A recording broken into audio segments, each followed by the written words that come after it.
Boker Tov, Yom Tov, Zorim Tovim, and Laila Tov. Good morning, good day, good afternoon, and good evening. Hi, Renee.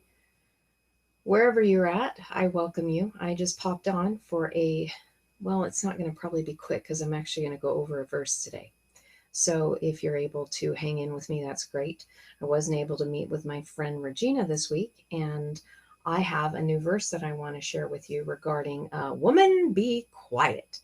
I posted the one from last week, part 3, and only probably about a quarter of people, maybe even less, that typically use and view our videos watch that one. Hi, Greg. And it was fantastic, the information that was in here regarding how Paul was writing about women. So this one isn't as long of a verse, but there's still some really, really big treasures. Good, Renee. I'm glad you're hanging in there with me. Hi, Jamie. So anyway, I was supposed to meet with Regina today. We couldn't do it yesterday, and it looks like we couldn't do it again today. And I really want to be marching through this passage of scripture because this is one of those things that has beat women up for quite a while and have kept women out of ministry. Um, it has been a divisive passage, and as Regina and I were discussing the last time, was that some of these things have caused really deep wounds in women, and so much so that we would actually contemplate within us wanting to be a man instead of a woman so that we would have the right to be able to speak. And so when you see what Paul was really being said, writing it to a mature audience, it is so liberating. And really, I don't see the masculine and feminine. Uh, I don't see the masculine and feminine portion on there as being our actual physical nature in our physical body. I see it really discussing the divine feminine and the masculine. And that is really the deeper revelation of the teachings. And what has gotten us in trouble is by doing the surface translation and not getting in deeper and to see what it's saying about us on the inside. So when I present things to you, I'm actually talking about the deeper work, the inside work, not the external orientation, although the external orientation is part of it. It's like a layering system. And I will be sharing with one word specifically. So I don't know if you guys noticed, I have a better camera now. I'm much more clear. I'm not so fuzzy. So I'm very happy. It has an external, I don't have to worry about trying to move lights in my room and setting them in certain angles so you can see me. We can actually have a clear camera now. So I'm very excited about that. Not that it matters that much, but for me it does. Greg, that's so funny. Don't apologize for your gender. We are all one. We are all one, so it makes no difference. And by the way, I got some sleep last night, so I'd had very sleepless night, so I'm feeling a lot better today.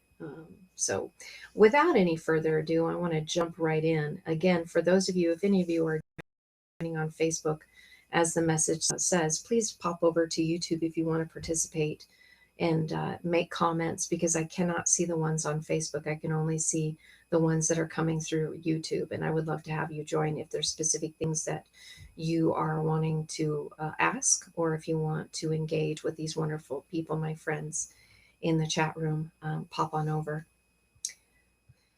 All right, so let's go ahead and get into my cheat sheet here. Let me show my screen to you.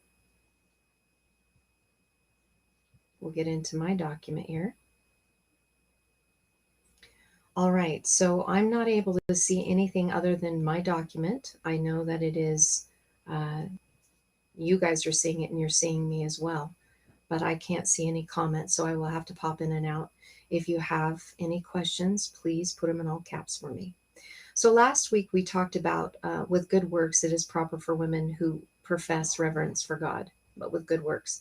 And just as a highlight here, the word works, deed, work, act, add an added bet. So this is talking about that which is on the inside of us that produces oneness, unity. That is a huge piece of information that is not translated and doesn't come across in the English narrative. And you can see that this word is actually a Hebrew idiom, which means you are yielding and producing fruit, and you can connect that to the fruits of. And it's also about keeping and celebrating this. Now, I will let you know that the feast days in the Book of the Covenant, the 3 feast days, are about the process of our becoming in the ancient Hebrew wedding. And it matches exactly because the Book of the Covenant has 3 feast days it's mentioned, and Hebrew wedding has 3 phases that it mentions. So they are one and the same. And it also is a word to wage war, which is interesting, but that's from the root. So this is like waging war on the inside of us. And really, that is exactly what's going on when we're living in duality and we are divided on the inside. But what we should be doing is produce on the inside oneness, unity, as that's where it begins. And that comes from the Father's teaching. We also discussed that the word good is meant, it's a wrestle on the inside that is meant to pierce you in your heart, and that the wrestle will come and go, but it is to produce oneness, unity. Really amazing to see that. Regina and I thought it was going to be a Tov, and really it's the Hebrew letter Tet, which means the wrestle, with the seraphic message, which is helping us to make our way through the system of duality. And I'm not going to go too much further in this other than the last word that I wanted to show you guys, message about what the wife looks like versus the way it was written here. And so it was written with a completely different word, translated as for women, but it's really the word that means to lift up, that the teaching shepherd of light, or rather instruction, is meant to lift us up. And there's much that could be said here. But again, if you missed that teaching, please go back and watch part 3, because I don't want to take the time to review all of that. So what we're going to do now, we're going to move on to the next verse. And the next verse, again, this one is a short one. A wife should learn in quietness and with all submission. So that right there should probably let you, see where we're going with this. This has been one of those verses, that hence why woman be quiet, right? And to submit. Thank you, Renee. Please hit the like button. I appreciate that. Yeah, if any of you guys are in here, I would love to see these teachings go out. Not because I want to be known, but not because I want people to know who I am, but I want people to know what was written, because it is some amazing, amazing work that's here that was penned thousands of years ago for us that would be able to have enough light to see it. So a wife should learn in quietness and all submission. Now, there was a reason why I shared with you the verse prior, how they wrote wife as Lamed Aleph Nun Shin, because in this verse it is now manifested the way it should be. And if you've watched part 1 through 3, you would have seen this progression of the wife and then, or the woman, or what they would say is the bride, but it's from Nasa to a Lamed in front of it, and now we have the full manifestation. So the very first word that we see here, let me get back into that. I'm going to jump back into the screen. I popped out so I could see it, and then it popped me back out. Oh, here we go. The word that we're seeing here, this is what it's supposed to be. This is the way it is written. This is the way it's manifested. So again, these verses are progressive in nature. And so this is the word for woman and wife. And, I'm a word geek, okay? I love the sacred writings. And so I get super excited when I see things, and I try to translate across to you to help produce this wonderful treasure, or be able to share it with you. And sometimes I don't know if that necessarily translates through my English words very well. I wish that we were totally in that oneness, unity, all of us, with our being able to access the Akashic records and access our memories for one another. So you could just download all the information in my head regarding the languages. It would be so much easier. But we're not there yet. So what we have here is the wife is the manifested in the flesh. So Aleph Nun Tav, I did it the opposite way because it kind of gets a little perstinkety when I write it. Aleph Nun Tav, this is a written form of what the word made flesh looks like. And the reason for that, some of you have been following me for a while, but if you haven't, the Aleph is the first letter and the Tav is the second letter of both the, highlight it, it's not letting me. The Tav, that third letter that the cursor is blanking on, this right here is the last letter of the Hebrew and the Aramaic languages. So when we look at them, if I were to say to you in English alphabet, you would already know in your mind that I was referring to all the letters that are contained within the A through the Z. Well, that is the same thing here, the Aleph through the Tav. But in the middle of this, we have Nun, and this has to do with our flesh, our activity of that what we are doing in the flesh that produces an air that is a continuance of life. It is the seed of life. But because it is not in its fallen state, this is talking about the spiritual path that one takes to produce life. And it's the change of the flesh. It's not the fallen flesh. This is risen flesh done through the language, the Aleph through the Tav. And this is the word made flesh. Now, the other part of this that is so fantastic, is that we have the twin covenants. We have two Tavs here on the inside that are the covenant of mother and father. Generally, you would see one on the prefix and then you'd see the other on the suffix side. But what has happened is now these covenants have gone from the outside into the inside. This is a big, big change. So this is self-actualization from the inside out. So it's not just having the teachings, it's becoming them from the inside out. So you take the teachings from the external, what mother is teaching through her covenant, what father is teaching through his covenant, and you then bring them on the inside. That is so fantastic. And the letters that I didn't highlight, Aleph, Nun, Aleph, means I. I am the twin covenants on the inside. I, as the word made flesh, am one, because it's flanked. We have the Aleph on the prefix and the suffix of this. This is the symbol for oneness unity. It is literally means in Hebrew. There's lots of meanings within it, but one of the meanings is one. It's also a representation of God. It is also a representation of the mystery, the one or the many that make up the one. The two hands that are reaching out together, the higher and the lower that are together in oneness unity. So this is fantastic. So when you watch, when you actually see the previous teachings, and if you remember them, this is a progression of where she then is now as the wife. This is incredible. So again, please take this on the inside. This isn't about us looking at the outside as a man, as a husband and a wife, as two individuals saying, wife, you need to submit. This has to do with internalizing and self-actualizing these covenants and manifesting them into oneness unity. Now, the next word we have is in quietness. It's interesting because look at what else is here. So in this form, as Shalia, not with the bet on it, but with Shalia, the root is Shin Lamed Aleph, and I'm highlighting the Aramaic here. The Yod is added in the middle, and it means calm, silence, suddenly, cessation, lull, and quietness.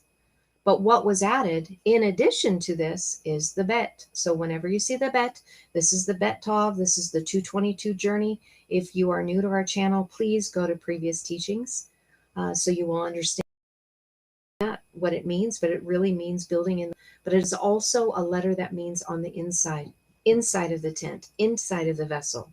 So this is peace and quietness. And the root, Shin Lamed Aleph, is to cease, quiet, be still, be tranquil, and be peaceful. So when we go through this process of becoming the wife, which is no longer the bride, the wife is the one who is betrothed, or the bride is the one who is betrothed, which means betrothed. The wife is one who is now joined as one. So being the bride is one thing, being the wife is the next step up in spiritual maturation. And that is what this is being manifested as. So the wife has tranquil peacefulness on the inside because she was given power within. This was instruction that was given to her that brought power on the inside of her that produced oneness unity. But she had to go through the fire. Again, the fire of purification that comes through the instruction. So, cessation, I just wanted to talk about this as well, because we know that there's scriptures that says, and there is a day we'll be entering into rest. And it had nothing to do, they were comparing it to when Joshua went into the promised land, that they didn't enter into rest at that point, because they didn't. It was more of the same. They were still dealing with the beast ego nature, because our exodus is supposed to be up, not over. It's supposed to be raising our consciousness level. So they went into a land, they were still warring, they were still conquering, they were still dueling. It was more of the same. So the rest that we are talking about is the fulfillment of becoming the wife. And so cessation, process of ending or brought to an end, having become. It's interesting too that the word shalom, where we say shalom, has two of the same letters. And that also means completion, to be completed. So, but that's what the mem, that is now in the waters above. But this is really talking about us manifesting that here and now, in oneness unity on the inside. Before it's manifested on the outside, it has to happen on the inside. And we find this through the teachings that Father provides, which is bringing that divine feminine in. So this is the rest, being peaceful and tranquil, the rest that would be coming at another day and not the time of Joshua. Hopefully you guys are connecting with that. In fact, I'm going to pop over real quick and see how we're doing. If you guys have any. Oh, hi! I'm so glad you are here, NGC. I haven't seen you in a long time. And no, you only missed 18 minutes. So some of it we were just talking review. So we haven't really gone far in this. So I'm really happy to see you here. She lives a long ways away from where I'm at. And so big time difference. So I'm very happy to see you. So I'm hoping that you guys were able to get that. And yes, Renee, quiet as in stillness and peace, you bet you. It's tranquility on the inside because you have self-actualized, you've taken those covenants and you've brought them on the inside, which then brings you peace because you're not wrestling and struggling with the seraphic teachings of mother and father because you've actually materialized them within. That is what brings you peace and tranquility, the peace that is on the day that was going to be later, which is actually in our now. It's so beautiful. So we're going to move in. We're going to move in a little bit further. I don't have many more words. It's like I said, this is not a long verse at all. So the next word on here, which is fascinating, is you just don't see these things in English. If you've watched my teachings before, you will know that the Hey Vav Aleph, that's usually how it's written. But in this one portion of scripture, it is written by Paul as Hey Tav, not the Aleph. So this is the revelation of one who has been connected to and is marked with the Father's covenant. So we already have oneness unity here. But the reason why the Tav is added, this is so fascinating. This is the same gematria of the word mark. So if we went back into taking a look at, what book is it? In the Old Testament, the writer's inkhorn. It's escaping me right now. But the writer's inkhorn goes and they mark everybody on the foreheads the ones who sigh and cry over all the abominations that are done within the temple, that they are to be marked and they are not to have any harm come upon them. That word for mark is this. It's just written in the opposite order. And so since it's the same letters, we know it has the same gematria total, means it is related and connected to it. So this gematria that has to be about becoming and being, because they turned to turn, is now one who has been marked. Exempt from judgment, no harm will be brought on them.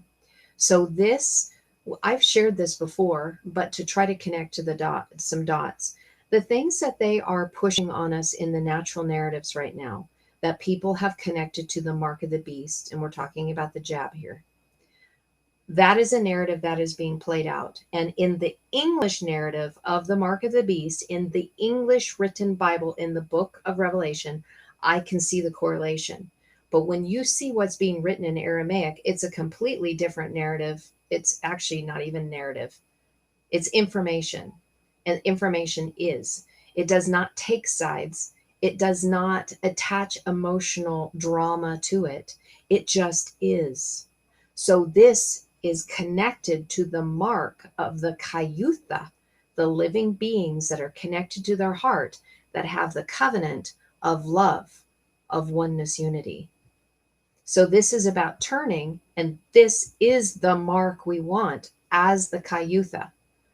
I know that gets confusing, especially when we attach to those English narratives, but really we need to totally separate ourselves from it. Because whenever we're brought into a narrative, we have an emotional value attached to it, and it is going to keep us from being able to move forward in ascending out of the system of duality. Because again, duality is a dueling system where we choose sides and we have emotional conflict. What I am sharing with you, although I do get emotionally moved because I just get so excited with the beauty of this, that's just me. This is just information.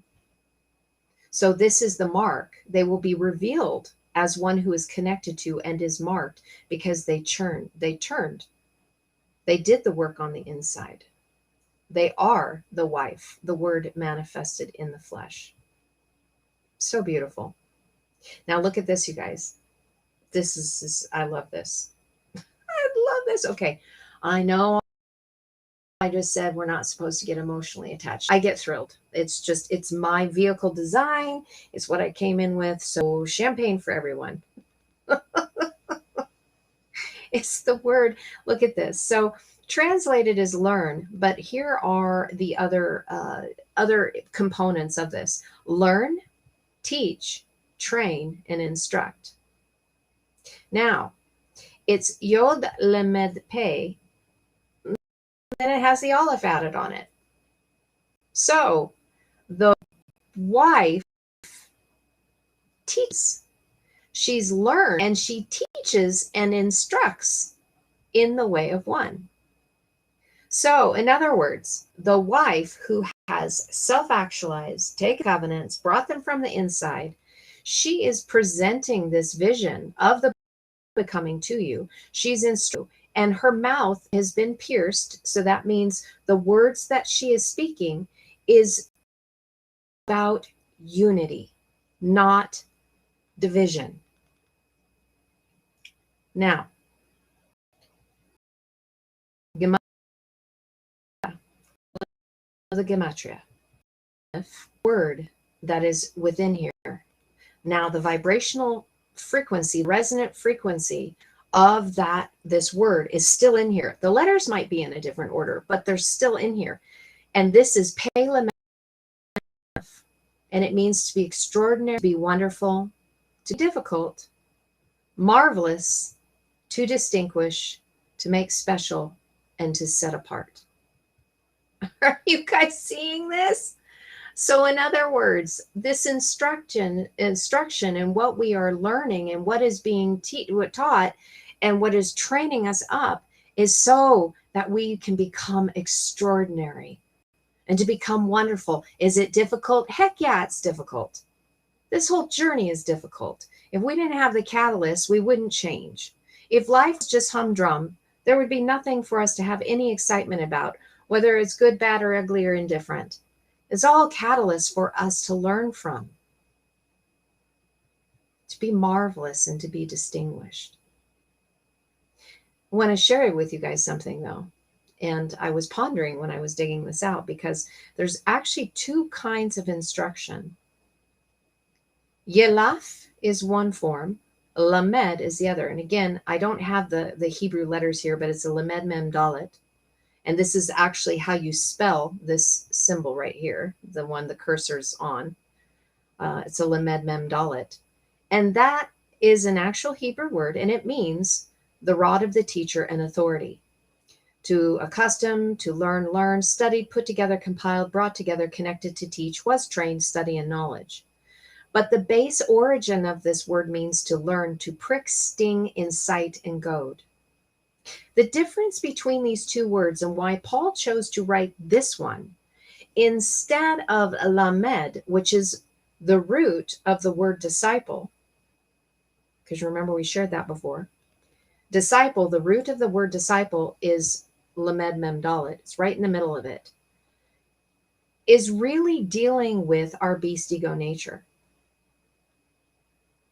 This would be the instruction that is necessary to get you up to speed to become the bride, because you got to deal with all that beast ego stuff, those lower natures, the shame, guilt, fear, control, manipulation, anger, pride, all of the things that you would see service to self people use as a tactic of force upon another. Well, the lamed, that Hebrew word, because it's prick, sting, incite, and goad, is a little bit more forceful. Mother's a little bit more forceful because she's trying to get rid of the beast ego nature, because the beast ego nature hurts people. And so there has to be stronger restrictions on that. Now, when we get to this kind of instruction, this is instruction who too can become a teaching shepherd of light that will be speaking of oneness unity. And because the aleph is added, we already know, and it's on the suffix, so we know that this is Father's spiritual message for the mature that is already into be truth, the betrothed as the bride. This is the instructions for us to become the wife, aka queen. And the reason why this was put here was because she'd already become as the wife. Those covenants manifested on the inside as the word made flesh. And so now we have, again, Paul writing to us. So the root of this next word, kaf lamed, we have now the bet added. So again, bet means inside. Bet 222. Bet, build love through covenant, spiritual journey, spiritual work, building the temple. So this is an inside job, one who has been pierced on the inside, which is a very good, you're pierced and you're filled up. You're not empty. And kaf lamed means to be whole. It also means to be complete. But in Aramaic, the kaf lamed also means the bride, and it also means a crown. So again, learning the oneness unity, the bride has now become crowned. And if you are going to be receiving a crown, the crown is given to the queen on her wedding day. So this is all an inside work. I'm going to pop out, see if you guys have any questions, because then we're going to deal with the last word. Just see how you guys are doing. And I want to do show. Hi, Sue. It's nice to see you. Welcome, welcome. My friend, the Cat-Eye Nebula friend, we need to use discernment. The difference, and yes, this discernment, just to bring that in, because I've had a conversation with somebody else about this. Discernment is used mainly when we are in Mother's teaching. And the reason for that is because Mother's teaching is really helping us to navigate duality. And you have to have it, because duality is where we learn this or that, meaning what is good, what is evil. And we've explained what evil is before too, are those that are still children that do harm and hurt to others. That is what evil is. So when we are still engaging with the beast ego nature, we have to use discernment, because if you are with somebody who hasn't entered into oneness unity yet, has not entered into the bride training up to be the queen, and is still in that lower vibrational frequency as the beast ego, yes, we're all one, and we need to be compassionate where they're at, but you need to know where they are at to see if boundaries need to be set up. Because boundaries, think of it this way. If you're dealing with the beast ego nature, it's like a barnyard. You need to put up fences, because you are going to need to separate the bulls from another animal, or, I'm trying to put a picture here and I'm not doing a very good job of it. Fences need to be put up for beasts that do not have self-control. So when we are dealing with people that are manifesting things, projecting outwardly, because they have so much chaos on the inside, and they haven't dealt with their woundings, and they have much fear, that are bringing harm on people, we have to put up fences, and that is boundaries. So discernment has to be used when we're in that place. Hi, Joe. I'm happy you're here. I know it's early for you guys. And yes, Cat's Eye Nebula, we do separate our bulls from the cows. I live in cattle country right now, and I have learned a lot about breeding programs and what they do, and why when they have the bulls, they move them completely away from the cows, unless they want to be able to have the breeding season be at a certain time of year. They keep them so far apart.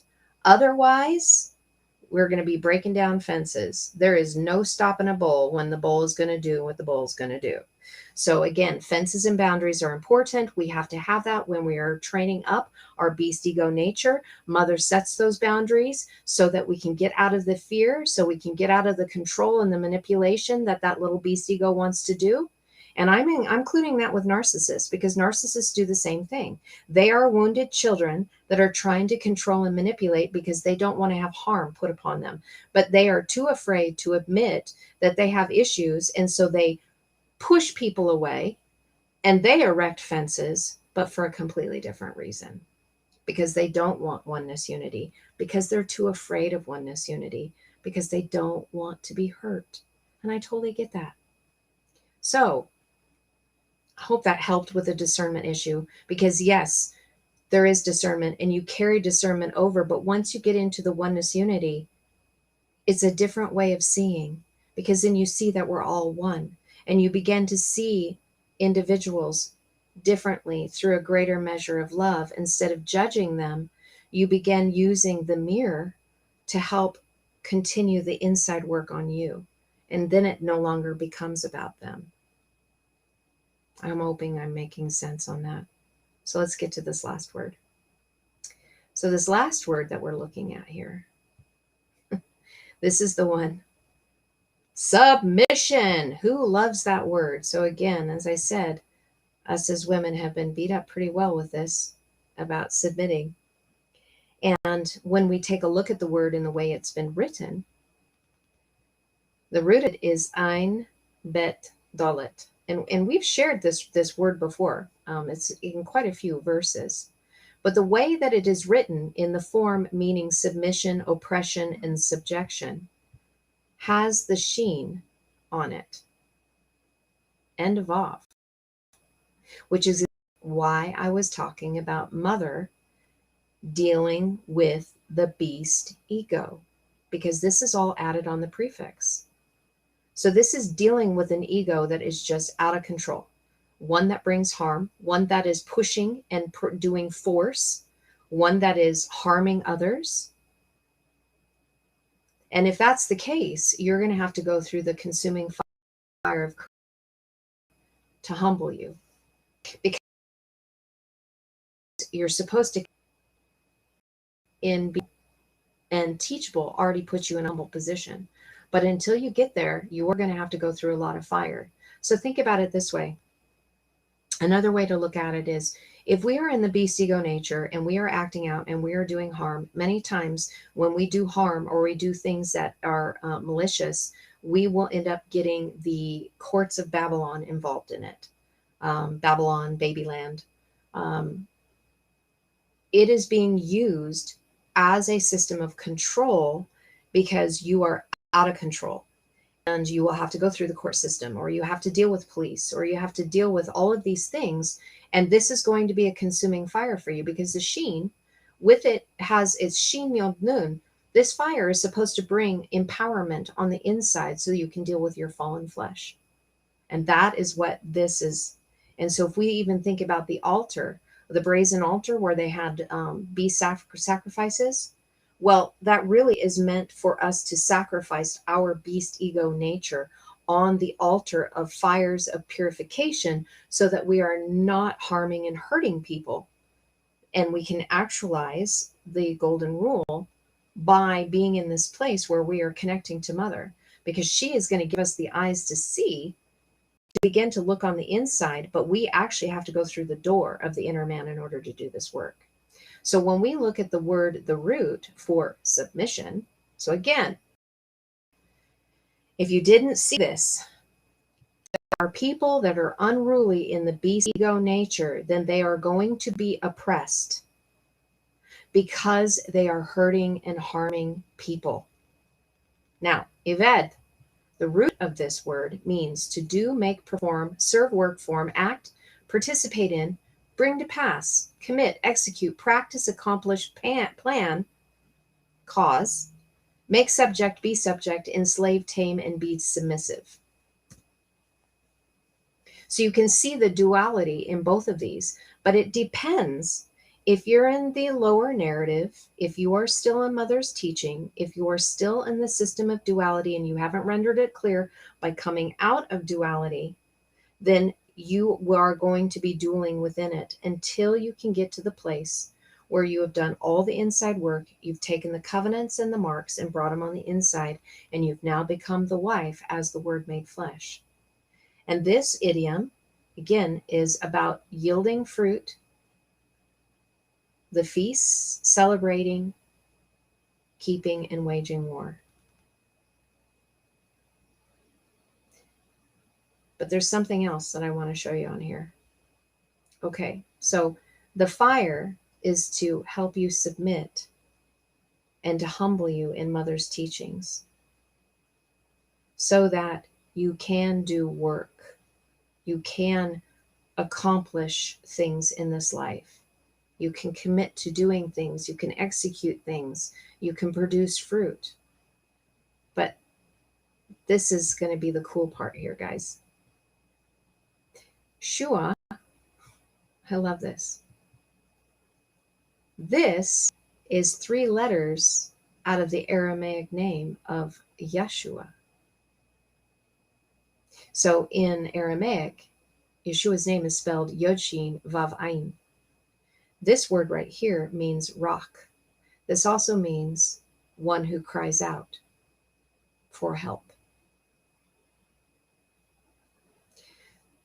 So when Paul wrote this word, he made sure that he wrote it this way so that we could see that when we are in oppression and we to cry out, the seraphic message, because again, seraph means fire or burning, the angels of fire, seraphic messengers, the seraphic message would come to you in the time of when you are crying out for help, if you would connect to it at the heart level, to give you the eyes to see how to build yourself on the inside by ushering you through the door of the inward man that will deliver you from your weak and feeble position, which is the beast ego nature.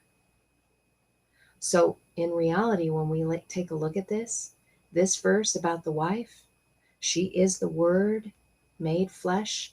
She did all the inside work. As the bride, she was crowned and completed. She is doing the work of Yeshua.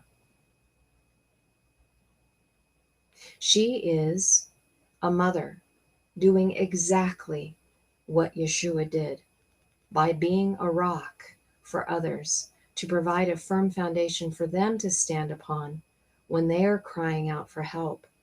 And she is manifesting in the same likeness as Yeshua, because here's that Yod, as becoming marvelous and extraordinary, a difficult journey. She's been made special and set apart. And she has been crowned because she's done the inside work, and she is in the frequency of the rock. I think that is pretty fantastic. So, any thoughts on that? Hi, Tina. It's good to see you here. And Paul, I'm very happy to have you here as well. It's a wonderful family here. So, this verse, in what it looks like, is the wife is to be quiet and to be in servitude. We can actually see that she is the one that has been manifested as the Word made flesh, self-actualized in bringing the covenants on the inside, where she's found peace and tranquility inside. That's why the word quiet. And when we look at the servitude, it has to do with the process of what she is in the likeness of Yeshua. Because then she learned, because she, hi Dorothy, I'm glad to have you here.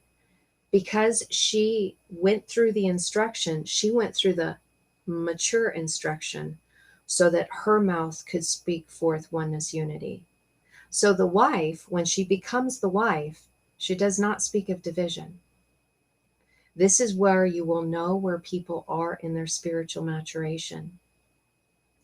Because if it is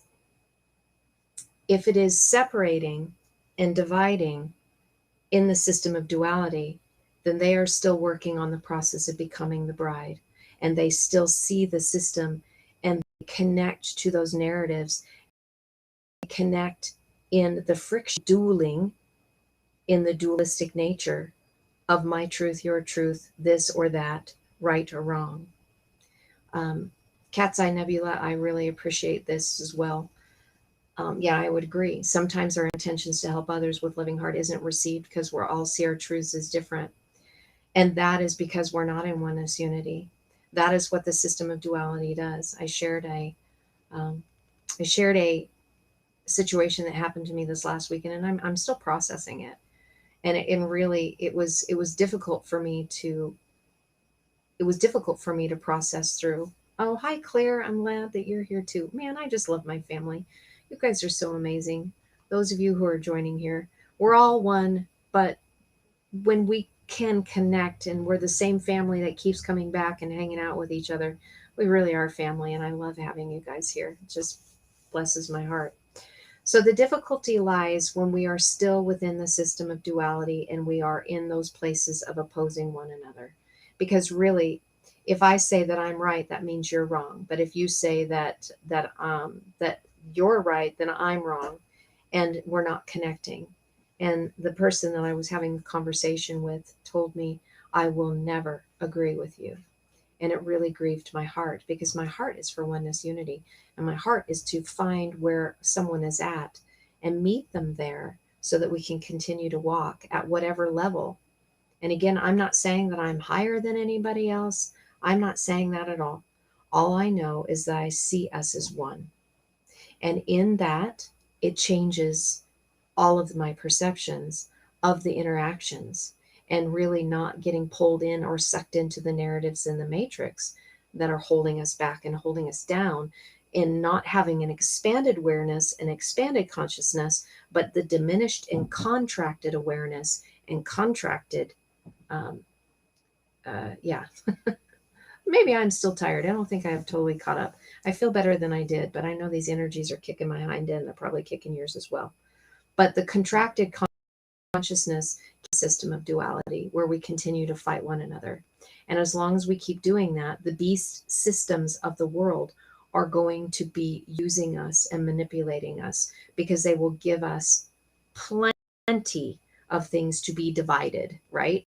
I mean, that's what the last year was all about, and the year before. You can keep going into it, and you would be divided and more divided and continue to be divided and fractioned out, so that there is no potentiality of being able to come together when we stay like that, because this person's view is going to be different from this, and the ego will only come together with those that are like it, Because if it's not like it, that mask, then it's afraid of it. And so there will be no oneness unity. So until we find that on the inside, so we can get rid of that fear on the inside of us, we are always going to be in that fractioned out device within, and we will never be able to see that. We're going to be afraid of everyone that is different from us. And oneness unity is all of us that are in one having different experiences, because that is what we are here to do, to bring all of that experience back so that it can all be utilized to extract wisdom from it. So it's pretty interesting. Thanks, Renee. Yeah, it is going to be full moon tonight. There's lots of stuff going on. So if you guys have any questions, I am open to any questions that you might have. I see, Renee, that you wanted to know what the meaning of gather in Aramaic is. Yeah, it's been a rough 3 days for me, Tina. I totally get it. The word, I will tell you that the Hebrew letter gimel has to do with gathering. It means to gather and assemble the living water teachings that instruct you, to wean you, and to ripen you. So that's kind of the letter gimel. That's all that's in that letter.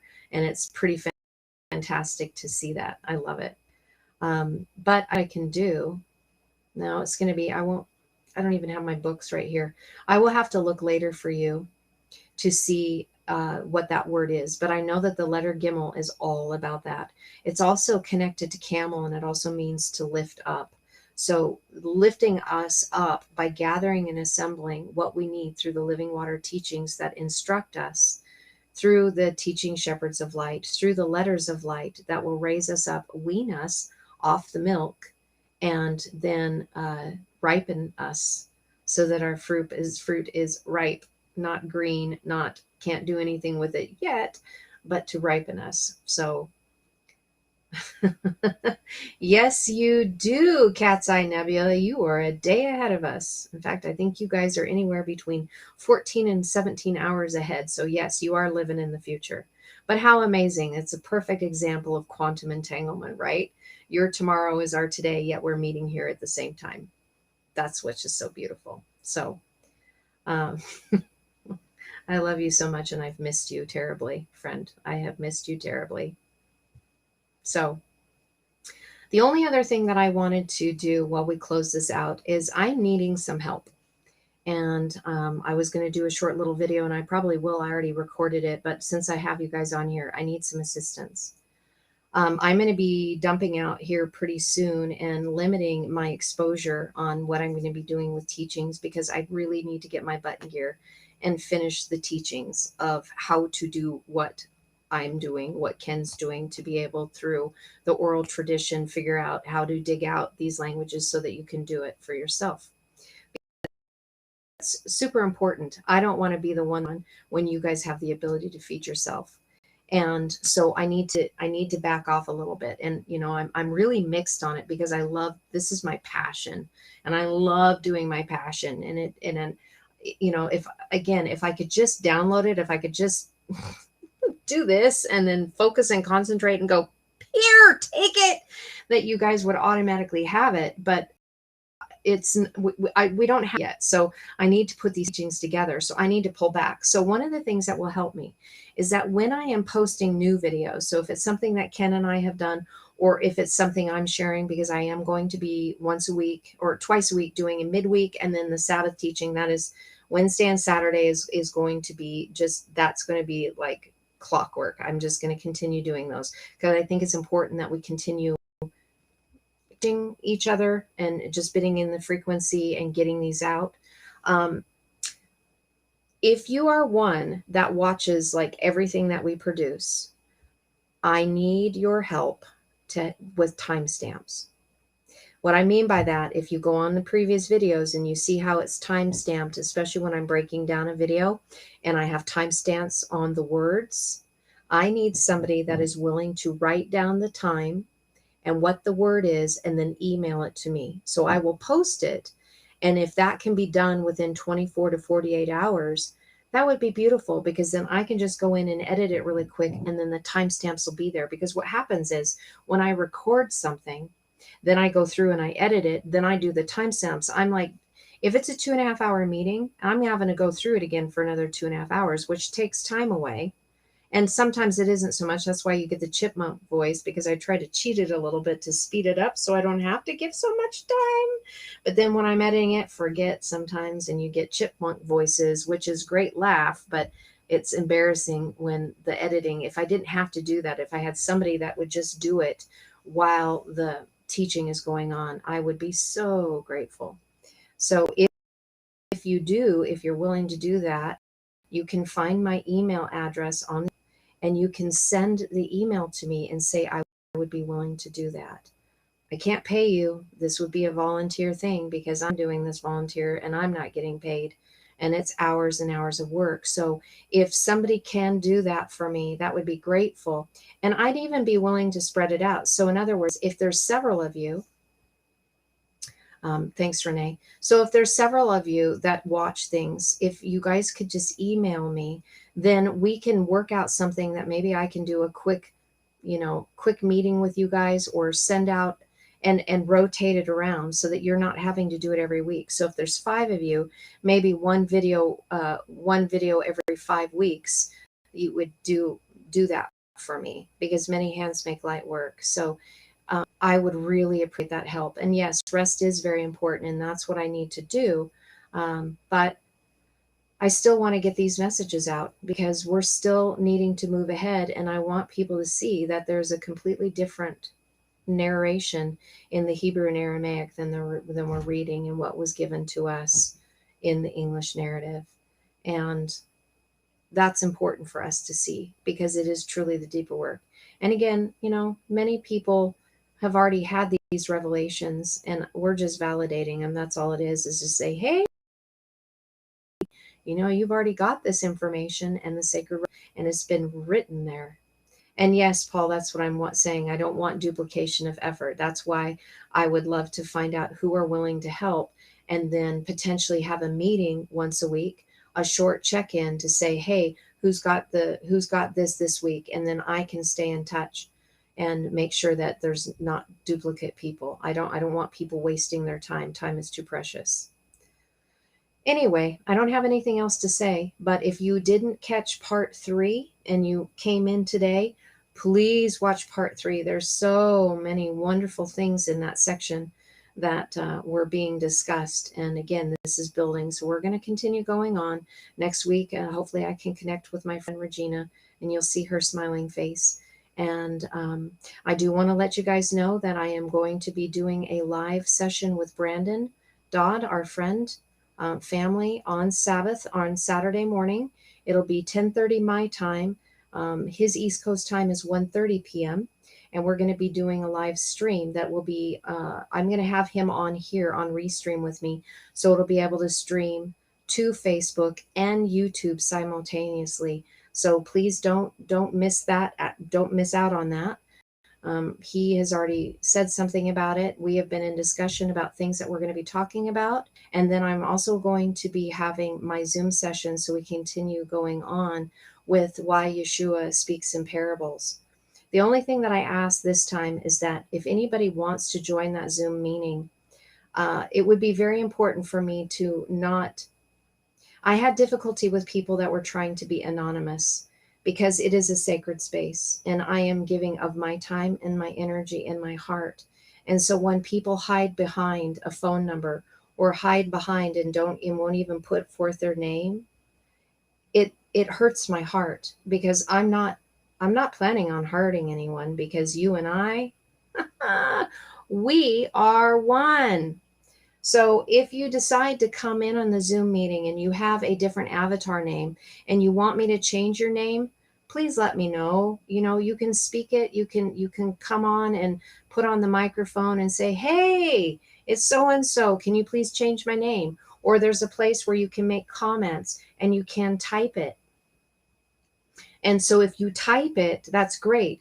But whatever message you can do, because even if you can get on and with your voice and say, hey, it's so-and-so and I'm listening in, I can't do anything else, I just want you to know I'm here, that would be wonderful. And when I'm recording, if you don't want your face on there, that's fine. And if you want to change your avatar name, that's fine. but it's a sacred space and I want it to be family. And I don't want us to be anonymous when we're really joining. This isn't about separation. This is about becoming one with one another. And I can't do that if I have looky loser there that are trying to hide behind a mask, because that's all ego and fear, unless you're technically challenged, and I get it. Eventually, those meetings are not going to be on public display. I will be shifting them over to a Patreon account or something like that. That isn't going to be a big fee thing, but I pay for my internet service so I can do that. I pay for Restream. I pay for Zoom. There's a lot of costs that come into this. And I've been absorbing that because I love you guys and I want to get this message out. So when we get into taking it over to Patreon, that is family and that helps cover costs. I'm not trying to be rich here. I'm trying to be able to do this. I mean, I had to take on a job. I'm working Mondays and Tuesdays now. So now I have even less time to be able to do what I want to do, which is share this with you and teach this to you guys. So I just need a little help. And so the first thing I can do is asking you guys to help me on the videos so that I can free up, since now I have 16, 17 hours less than I used to because of the job that I have on Mondays and Tuesday, or Sundays and Mondays now. So I love you guys. I'm not trying to make this heavy. I just need help. I've been doing this for 13 months now, and it's not being sustainable for me. And I just need help. So if you guys want to help in any form or fashion, because there's lots of things, and thank you, Claire. I've been very emotional about this because I hear people say that these messages need to be for free, and I get it, and I don't want to limit anybody, okay? It's not my heart. I mean, I know that financially things are tough for people. I get it. And I don't want to, I'm not like this televangelist. My God, there's 888 subscribers as of today on the YouTube channel. I'm not a televangelist. I'm not a mega church. I'm just a woman who loves the sacred writings and want to become one with all of you and teach you. And so it's been really hard for me to even say charging for anything, because it's my heart to give it for free. But it's not sustainable. It's just not sustainable. So I want to do what I can, but I do need help. And like I said, there's lots of ways that you guys can help. So right now, what I'm going to do is I am going to email in the chat room right now, cahusband12@gmail.com. And no, we are definitely not a cult. So if you guys are wanting to help, please send me an email, and then I will put out notification to you guys and potentially set up a time where we can do a meeting. So it would be helpful to also let me know what time of day would be helpful as well. I am on Pacific Standard Time in the United States. And so right now it's 2:30 in the afternoon here. I'm an early bird. My husband and I are an early bird, so we can do earlier times. I can see that right now I'm having some of my beautiful Australian Cat's Eye and Joe Butler. You guys are here. I have my Australian friends that are joining us. So this is a good time. I am totally cool with that. 2:00 in the afternoon meeting, Pacific Standard Time.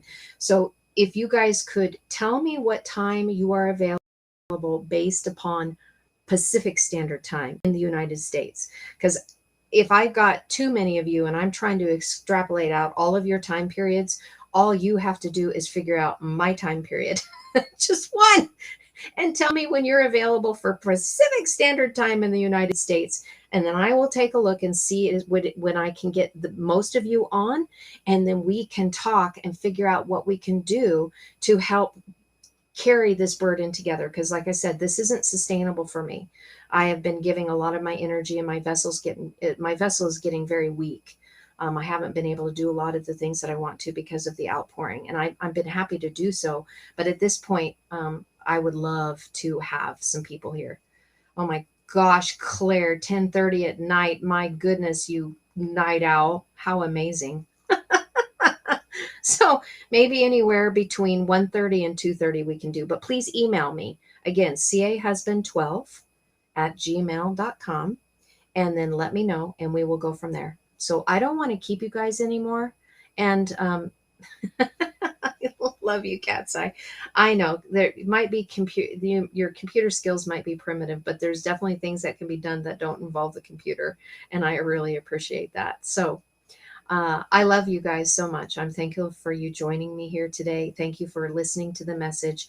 I'm really excited to get these teachings done so we can actually get into a classroom setting and I can teach you this stuff, because I have an incredible vision of us coming together with our portions of our mana and sharing, even getting into a place where, let's say, hey, Greg, you're coming in with your portion and you're sharing it, or Claire, you're coming in with yours, or Cat's Eye, or Sue, or Joe, or Jamie, Paul, Tina, that we're coming in, and maybe even once a week we have somebody that is sharing what they got from it, and that we're all sharing with one another, because there is many scriptures to be done, and I won't be able to exhaust them in my lifetime. And especially if the Spirit is putting a certain scripture on your heart, the ability for you to dig it out. Not only are you going to be blessed because you're taking in all of that light and you're resting with that, but all of that light is going in, then you get to share it with somebody else and go, look at this treasure.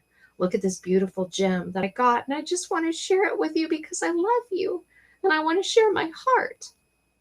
Because when we take a look at these scriptures, it is a true reflection and a mirror of who we are on the inside. That's why, some of you might say, well, gosh, you're always taking it to the positive. Well, that's because that's the only thing I see. I don't see the negative anymore. I'm not in that dual. I just don't see it anymore. It doesn't mean that it's not here. Of course it's here. We're still living here. There's lots of bad stuff going on in the world. I totally get it. But I'm not engaging in the narratives, and I'm not getting so emotionally invested that I'm getting tossed in the seas of the waves of chaos and confusion anymore. Because I can see clearly now. I can see where we're headed. I can see oneness, unity, and I can see where people are at. And even within because you are a reflection of me and I'm a reflection of you. It's beautiful. So that's what I'm seeing. Anyway, I don't know who's on in the upper room. It's either Jim or KJ, but whoever is here, I am so happy you're here. I love you guys so much. Oh, okay. It is Jim. Nice to have you here. Thing is, I'm getting off here pretty soon, which is really sad because I was talking for an hour. So you guys are going to have to put it on screen and see it later to see this verse. But yes, Renee, I want to move up, up, up as well. So again, finishing up, please email me if you want to help, if you want to assist in any way. Please let me know so that we can get these things. I already shared what one of my needs were. I'm very happy I have a new camera so you can see me clearly. And this is so amazing. I love you guys. Anyway, I will be seeing those of you who want to join with Brandon and I on Saturday morning. And then I will be putting out the link for the teaching in the afternoon regarding why Yeshua, the second portion of why Yeshua speaks in parables. And we'll be doing that. And Saturday will be just an amazing day. It's my day. It's my Sabbath where I turn and I build love. And so I will love connecting with all of you guys. I probably will have to take a nap when I'm done because I am an introvert. And when I pour out a lot like this, it is my favorite thing. But whoo, I need to go and spend some time away. I think Yeshua was an introvert as well. He might have been an INFJ. I don't know. But until then, I am going to keep working on things and I will see you on Saturday. So, shalom, shalom, and namaste.